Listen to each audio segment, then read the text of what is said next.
Perkenalkan, nama saya Wahyu dari Fakultas Tarbiyah dan Keguruan, Prodi PAI atau Pendidikan Agama Islam dari Lokalgi.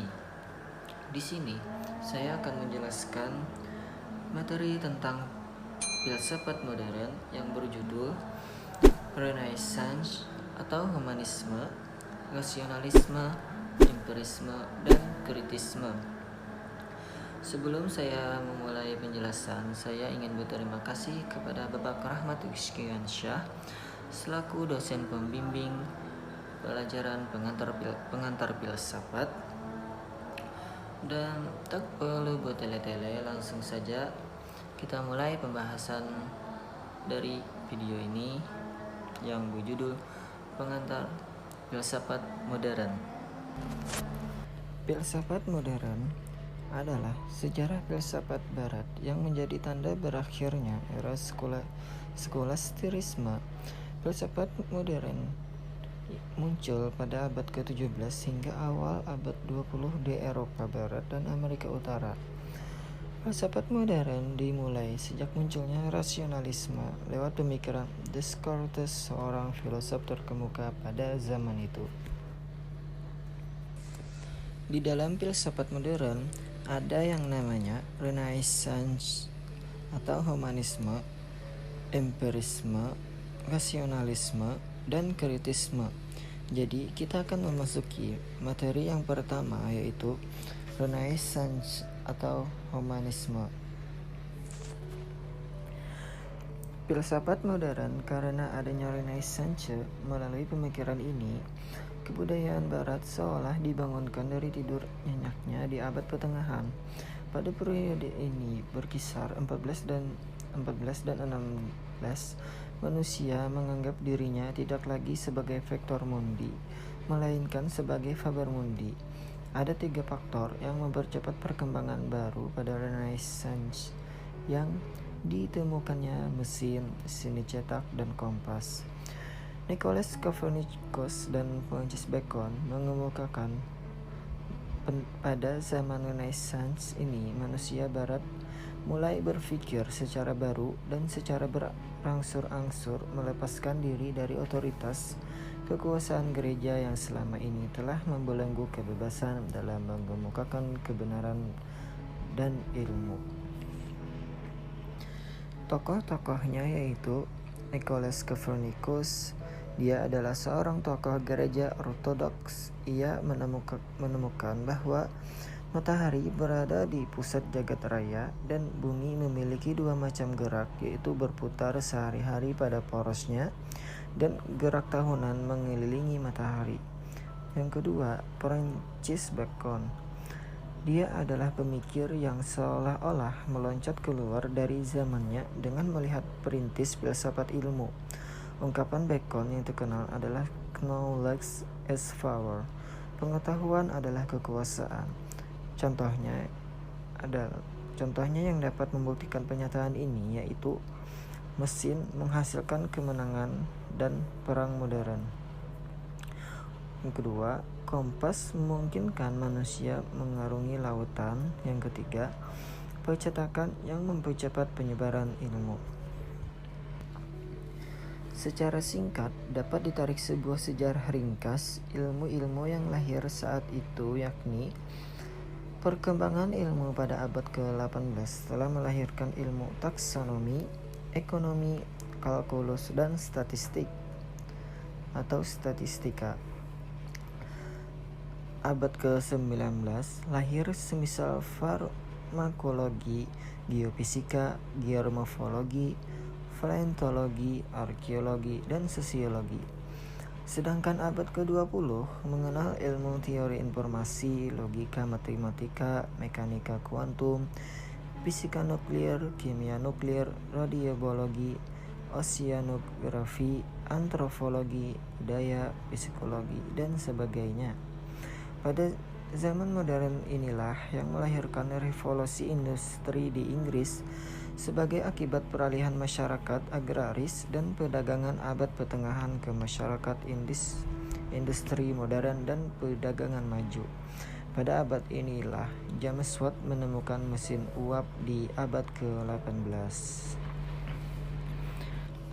Pada pembahasan kedua, yaitu kita akan memasuki rasionalisme. Rasionalisme adalah paham filsafat yang mengatakan bahwa akal adalah alat terpenting dalam memperoleh pengetahuan dan mengetes pengetahuan.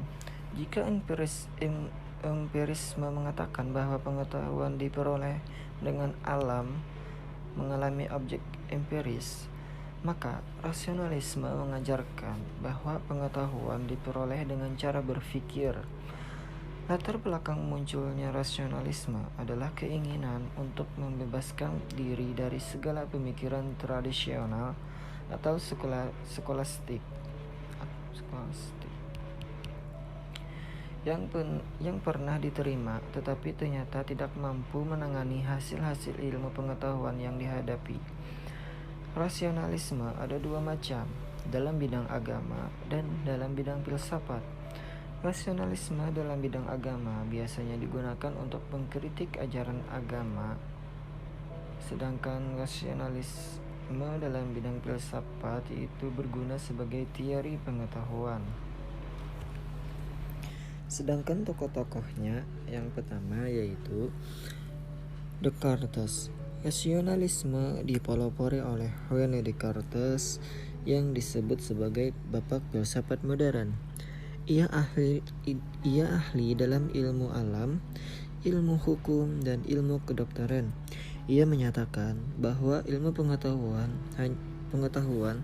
hanya satu tanpa bandingannya, harus disusun oleh satu orang yang jelas dan terpilah-pilah, atau clear and distinctively. Ilmu pengetahuan harus mengikuti langkah ilmu pasti. Yang kedua Spinoza, dan yang ketiga ialah Leibniz. Bagi Spinoza, alam semesta ini mekanistik dan keseluruhannya bergantung pada sebab, sementara substansi pada Leibniz adalah hidup dan setiap sesuatu terjadi untuk suatu tujuan yang secara sederhana dapat dirumuskan. Sesuatu harus mempunyai alasan, bahkan Tuhan juga mempunyai alasan untuk setiap yang diciptakannya. Itu menurut mereka. Lanjut ke materi ketiga, yaitu empirisme. Empirisme adalah suatu doktrin filsafat yang menekankan peranan pengalaman dan memperoleh pengetahuan, serta pengetahuan itu sendiri, dan mengecilkan peranan akal. Paham empirisme menganggap bahwa pengetahuan yang benar adalah pengetahuan yang diperoleh langsung dari pengalaman. Menurut paham empirisme, gejala alam ini bersifat konkret dan dapat ditangkap dengan panca indera manusia. Karena adanya kemajuan ilmu pengetahuan dapat dirasakan manfaatnya, maka pandangan orang terhadap filsafat mulai merusut. Hal ini disebabkan karena filsafat dianggap tidak berguna lagi bagi kehidupan, kemudian beranggapan bahwa pengetahuan yang bermanfaat, pasti dan benar hanya diperoleh lewat indera atau empiri. Dan empirilah satu-satunya sumber pengetahuan pemikiran tersebut, lahir dengan nama empirisme. Sedangkan tokoh-tokohnya yaitu Thomas Hobbes. Ia seorang ahli pikir Inggris, lahir di Malmesbury. Pada usia 15 tahun ia pergi ke Oxford untuk belajar logika, skolastik, dan fisika, yang ternyata gagal karena ia tidak berminat sebab gurunya beraliran Aristotelian. Pendapatnya bahwa ilmu filsafat adalah suatu ilmu pengetahuan yang sifatnya umum. Sasaran filsafat adalah fakta, yaitu untuk mencari sebab-sebabnya. Segala yang ada ditentukan oleh sebab, sedangkan prosesnya sesuai dengan hukum ilmu pasti atau ilmu alam. Yang kedua adalah John Locke.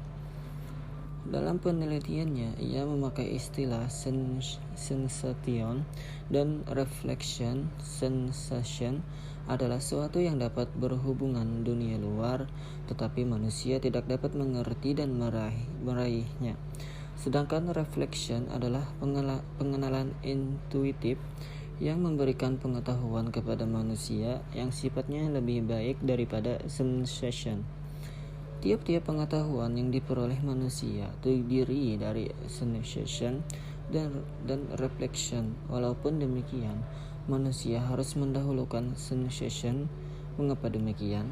Karena jiwa manusia saat dilahirkan putih bersih, yaitu jiwa itu kosong bagaikan kertas putih yang belum tertulisi pengalaman yang membentuk jiwa seseorang.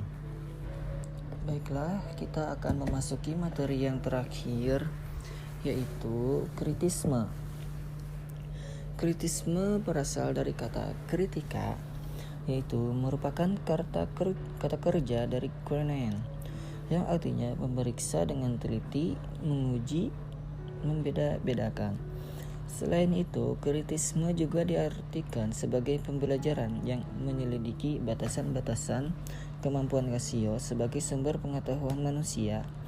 Kritisme adalah filsafat yang memulai perjalanannya dengan terlebih dahulu menyelidiki kemampuan dan rasio dan batas-batasnya. Kritisme adalah paham yang mengkritik paham rasionalisme dan empirisme, yang mana kedua paham tersebut berlawanan.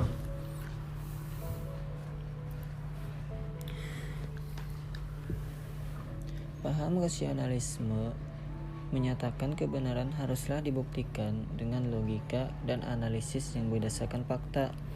Paham ini menjadi Renaissance, yang mana timbul perlawanan terhadap gereja yang menyebarkan ajaran-ajaran dogma yang tidak bisa diterima oleh akal. Sedangkan paham empirisme adalah mencari kebenaran melalui pembuktian indrawi. Kebenaran tidak bisa dikatakan benar apabila tidak bisa dibuktikan secara indrawi, yaitu dilihat, didengar, dan dirasa. Jadi, Immanuel Kant mengkritisi rasionalisme dan empirisme ini mementingkan satu sisi dari dua unsur, yaitu akal dan pengalaman dalam mencapai kebenaran. Padahal jika dimanualkan, akal dan pengalaman itu seharusnya digabung kayak gitu. Jadi pelopor kritisme adalah Immanuel Kant. Immanuel Kant jelas-jelas menolak pemahaman seperti itu. Karena itu Immanuel Kant menawarkan filsafat kritisme yang merupakan sintesis dari rasional dan empirisme, yang secara harfiahnya berarti pemisahan. Dengan kritisme, Immanuel Kant mencoba mengembangkan suatu sintesis atas dua pendekatan yang bertentangan ini. Jadi Immanuel Kant ini ingin menggabungkan antara rasio dan empiri, pengalaman dan akal. Yang mana Immanuel Kant berpendapat bahwa masing-masing pendekatan benar separuh dan salah separuh. Memang benar bahwa pengetahuan kita tentang dunia berasal dari indera. Namun kita jangan lupa, akal kita juga berpengaruh untuk menentukan bagaimana kita memandang dunia di sekitar kita. Sekian penjelasan dari Ulun. Salah khilaf mohon dimaafkan. Sekian, terima kasih. Wassalamualaikum warahmatullahi wabarakatuh.